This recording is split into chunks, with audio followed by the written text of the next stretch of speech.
আমি professor doctor A K M Fazlul Haque বলছি। আমার নিজস্ব হসপিটাল এটা doctor Fazlul Haque colorectal hospital. এটা নতুন একটা হসপিটাল যেটা বিশ্বের দ্বিতীয় হাসপাতাল কলোরেক্টাল সার্জারির জন্য নিবেদিত এবং বাংলাদেশের প্রথম কলোরেক্টাল হসপিটাল, অর্থাৎ piles, fistula, anal fisher, rectal prolapse, colonic polyp, colonoscopy এবং কোলন ক্যান্সার, রেক্টাম ক্যান্সার এটার জন্য গত 30 বছর যাবত আমি চিকিৎসা করছি। পৃথিবীর সবাই আমাকে চেনেন, শুধু বাংলাদেশ না, পৃথিবীর আন্তর্জাতিকভাবে সমস্ত দেশে আমাকে চেনেন। এবং আমি যে অপারেশন করছি সবাই বলছে এটা সারা পৃথিবীতে কোনো সার্জন দ্বিতীয়বার করতে পারবে না, এত সংখ্যা অপারেশন করছি গত 30 বছরে, লক্ষ লক্ষ অপারেশন করেছি আমরা। আজকে আমরা একজন পেশেন্টের সাথে কথা বলবো। আমার হাসপাতালে উনি গতকালকে অপারেশন করেছেন, আসমাউল হোসনা রুমানা। তো আসসালামু আলাইকুম। আপনার নাম রুমানা? জি। আপনার কি কি সমস্যা ছিল যদি একটু বলতেন অপারেশন আগে? আমার ফার্স্টে মলদারে একটু ব্যথা করতেছিল, ফুলে গিয়েছিল। জি, একটু জোরে বলেন যদি লোকজন শুনতে পারে। পত্রিকাতে দেখছিলাম আপনি এশিয়ার মধ্যে তৃতীয় আর ওয়ার্ল্ডের মধ্যে 7। আমি ভাবি নাই যে আপনার কাছে সরাসরি এসে এইভাবে করাইতে পারবো। আমার বোন আসছিল ইডেনে যখন আপনি ছিলেন, ইডেন মাল্টি কেয়ারে। আচ্ছা, আপনার পায়খানা শক্ত হলে কি ব্যথা হতো? হ্যাঁ হ্যাঁ। আচ্ছা, রক্ত যেত? না না, কোন রক্ত যেত না, পায়খানা শক্ত হলে ব্যথা হতো। তো এটাকে আমরা কলোনোস্কোপি করেছি। কলোনোস্কোপি করে আমরা বলেছি যে আপনার অ্যানাল ফিশার হয়েছে। অ্যানাল ফিশার হওয়ার পরে আমরা অপারেশন করলাম। আমার এখন ফিলই হচ্ছে না যে আমার কোনো সার্জারি হয়েছে। আচ্ছা, তো আপনি ফিল করতেছেন না কোনো অপারেশন হয়েছে? না, এই যে আমি বসে আছি আমার কোনো ফিলিং হচ্ছে না। তা আমরা নতুন হাসপাতাল করেছি, এটা বাংলাদেশের ইতিহাসে প্রথম কলোরেক্টাল হসপিটাল, অর্থাৎ এখানে কলোরেক্টাল সমস্যা ছাড়া আর কোনো অপারেশন হয় না, এবং বিশ্বের দ্বিতীয় হাসপাতাল যেখানে এই জাতীয় শুধু চিকিৎসা হয়। অন্যান্য হাসপাতাল হলো জেনারেল হসপিটাল, যেখানে সব ধরনের চিকিৎসা হয়। তো আপনার এই হসপিটাল কেমন লাগছে? এই বেড, বিছানা, আপনার অন্যান্য সুযোগ সুবিধা আপনার কেমন লাগছে সেটা যদি একটু বলতেন।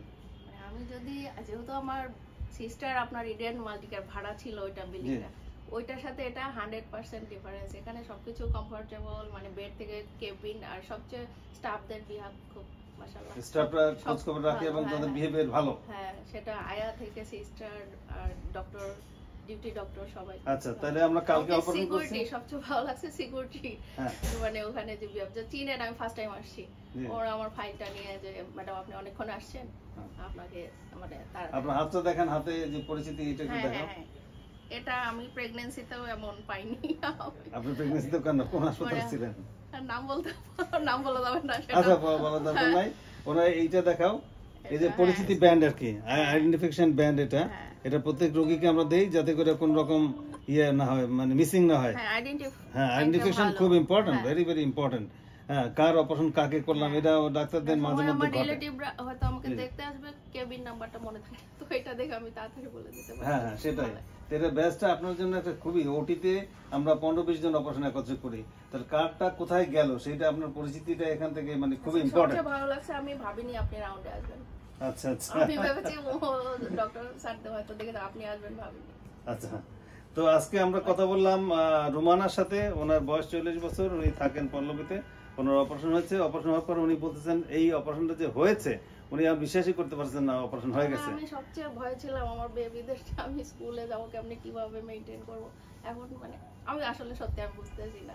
রাইট রাইট, আপনি ভাবছেন যে অপারেশন করে আমি কতদিন বিছানায় শুয়ে থাকবো, অথবা ব্যথায় কাতর থাকবো, আমি কাজ করতে পারবো না, চলতে পারবো না, বাচ্চাদের স্কুল নিয়ে যাবো, সেটা কতদিন বন্ধ থাকবে, এই জিনিসটা আপনার দুশ্চিন্তায় ছিলেন। আমার বোন ছাড়া ঢাকাতে আমার সাপোর্টিভ ওর মতো। আচ্ছা আচ্ছা, তাহলে এটা তো অবশ্যই একদম ইয়ে হয়। তো এখন আপনি অপারেশন পরে বলতেছেন আপনার কোনো অসুবিধা নাই, ব্যথা নাই, বেদনা নাই, বা কোনো অসুবিধা নাই। আপু আপনার কাছে অপারেশন হওয়ার পরে সে এখন টোটালি আপনার বোন সম্পূর্ণ সুস্থ।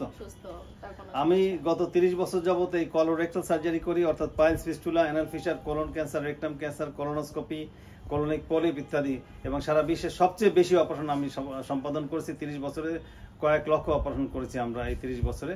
আর এই বিছানাটা উনি বললেন যে আমাদের বেড, বিছনা এবং হাসপাতালের যে কনস্ট্রাকশন, যন্ত্রপাতি, অপারেশন থিয়েটার এবং প্রত্যেকটা যন্ত্রপাতি, আলট্রাসোনোগ্রাম, ইকোকার্ডিয়াম, সমস্ত কিছু ইংল্যান্ড, আমেরিকা, জাপান, জার্মানি, এছাড়া আমরা কোনো কিছু কিনে নাই।